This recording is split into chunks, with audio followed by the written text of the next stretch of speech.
इस प्रकार ये पूर्ण परमात्मा जो है कबीर भगवान, ये आपके प्रारब्ध के सभी संस्कारों को जो आपको हानिकारक होंगे नष्ट कर देंगे।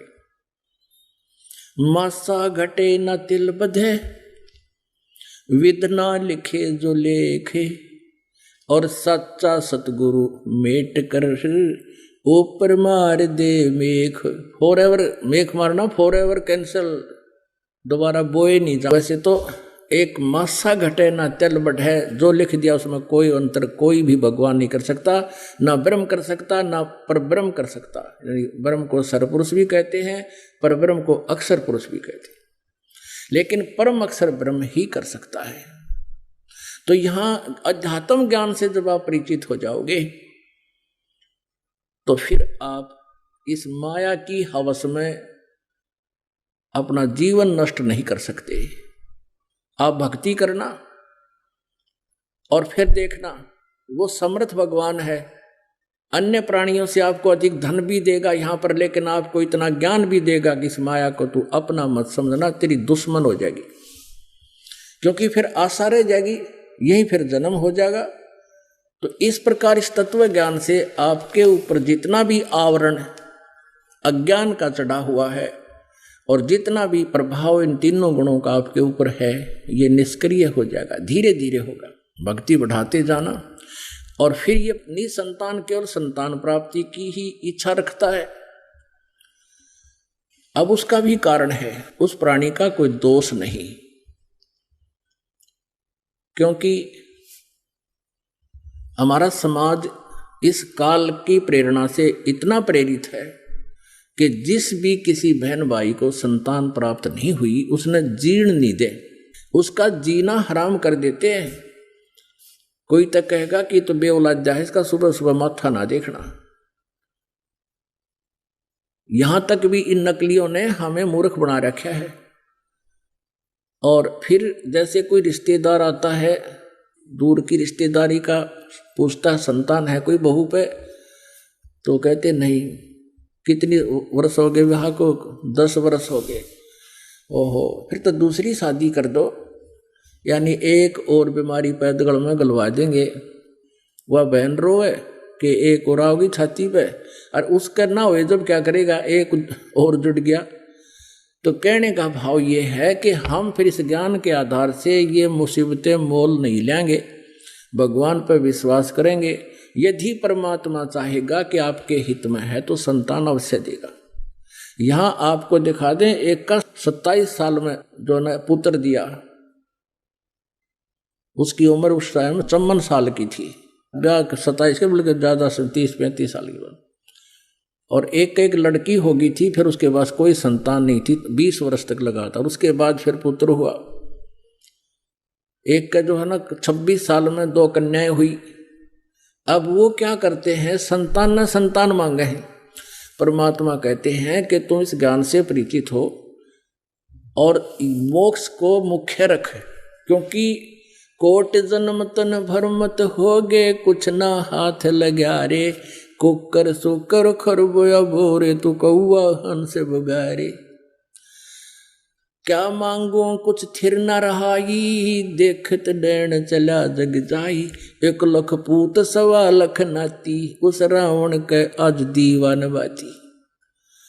एक पुत्र मांग लेगा भगवान ते, और वह इच्छा पूरी ना हुई तो भगवान छोड़ के फिर कहाँ जाएगा, फिर धक्के खाएगा वहीं पर। परमात्मा क्यों नहीं आपको संतान देंगे? वो तो इतनी दे देंगे, हाथ जुड़वा देंगे, आपकी हाथ जुड़वा दें, अख बंद करो भगवान। यहां ऐसे भी प्राणी आपको दिखा देंगे, लेकिन आप उद्देश्य क्या लेकर आए हो, उस उद्देश्य को थोड़ा सा चेंज करना पड़ेगा, और वो इस ज्ञान से होगा। तो क्या बताते हैं, आप एक पुत्र मांग भी लोगे, भगवान दे भी देगा, तो केकला टूट गया। आप कभी अपने दादा को याद करते हो? परदादा कदे याद आवे आपके? सपने में भी ना आता। तो कहने का भाव यह है कि यहाँ की व्यवस्था से परिचित हो, भगवान जो दे वो ठीक है, फिर भी परमात्मा आपको अवश्य देगा जो आवश्यक वस्तु होगी। रावण के 1 लाख पुत्र थे, और 1,00,000 के 1,00,000 उस युद्ध में मारे गए। उसके कोई दीपक जलाने वाला शेष नहीं रहा, कोई दीपक जगानिया नहीं मिला, उसने सर्वनाश को प्राप्त हुआ। और यदि आप जी का एक पुत्र भी हो गया तो उससे क्या लाभ होगा? अच्छी बात है, भगवान चाहेगा तो अवश्य देगा आपको, ये सत्कर मानना। लेकिन ये अध्यात्म ज्ञान है पुण्यात्माओं, ये आध्यात्मिक मार्ग है, इसमें समझना पड़ेगा। जगत का और भगत का कहते आए हैं कि आपस में विरोध ही रहा है। कारण क्या है?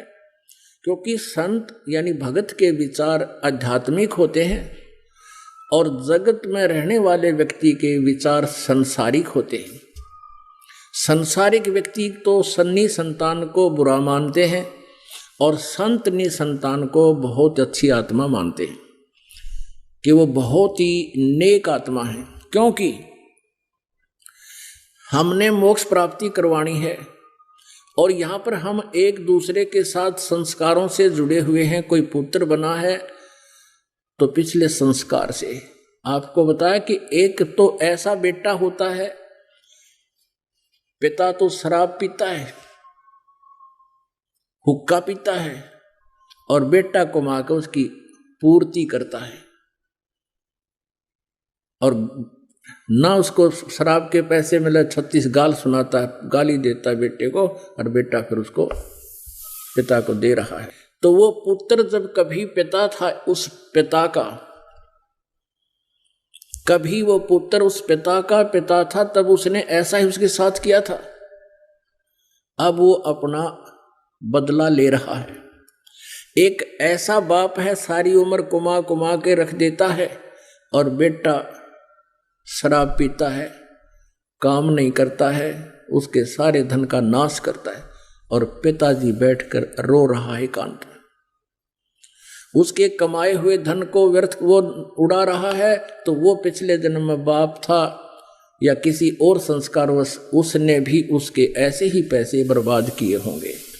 तो यहाँ परमेश्वर के तत्व ज्ञान में कहा है कि एक लेवा एक देवा दूतम और कोई किसी का यहाँ पिता नहीं पुतम। ये तो ऋण संबंध जुड़ा एक ठाठा, अंत में सब 12 बाटा। अब ये नहीं कहा परमात्मा ने कि तुम पिता पुत्र के नाते को भूल जाओ, नहीं, ये भी ये भक्ति मार्ग के विरुद्ध होगा। क्योंकि हमें जो भी रोल मिला है, हम उस रोल को ठीक नहीं करेंगे तो हम कुपात्र हैं।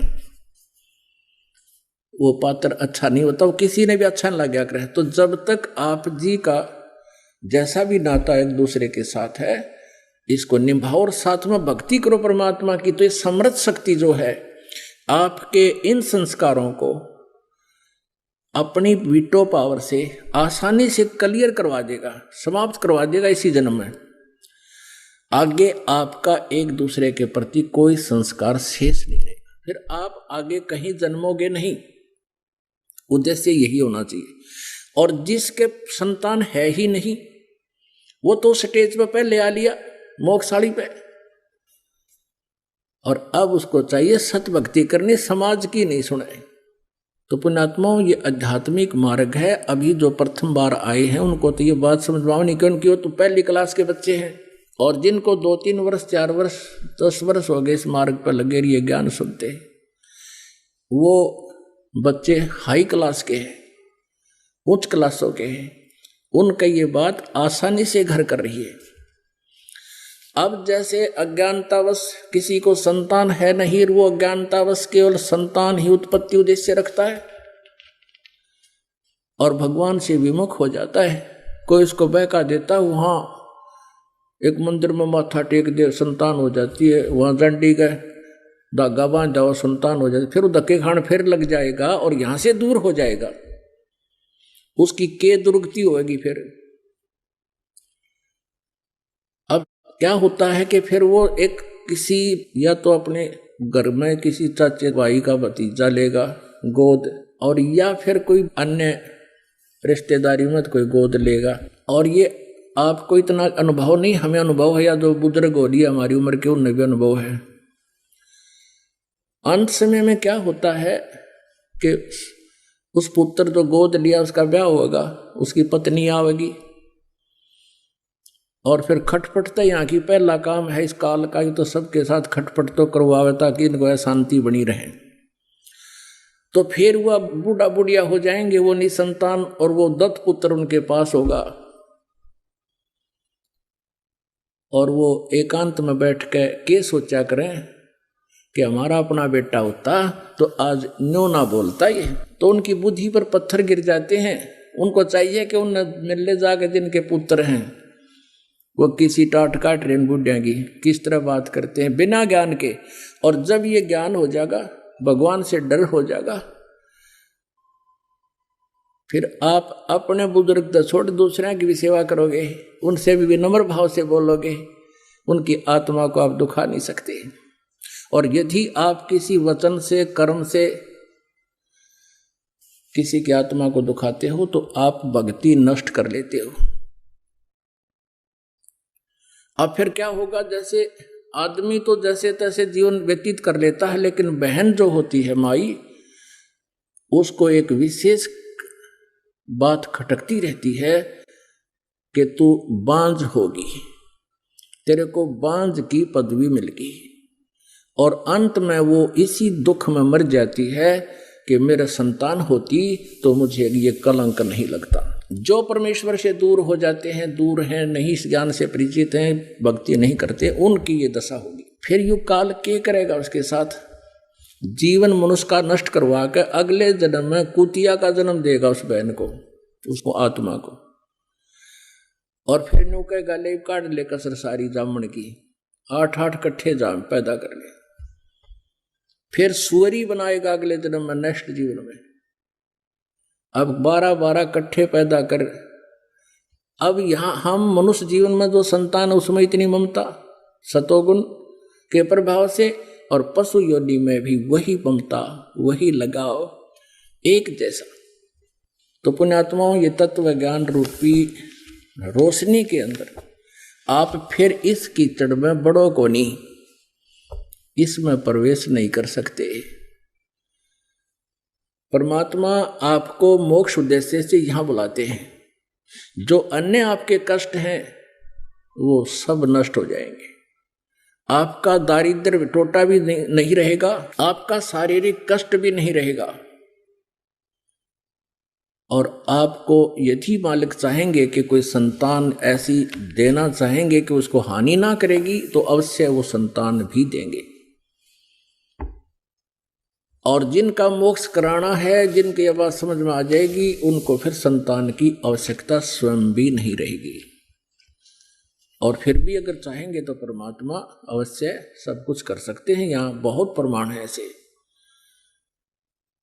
क्योंकि जब तक आदमी पहली बार आता उसको ज्ञान नहीं होता, कितना कह ले, कितना सुना ले। धीरे धीरे भक्ति बढ़ेगी, भक्ति से अंदर का मैल साफ होता है, अंदर की जो आत्मा पर रंग चढ़ गया इस काल का वो खत्म होता है। फिर ये एकदम जच जाती है ये बातें, और परमात्मा सब कुछ आपको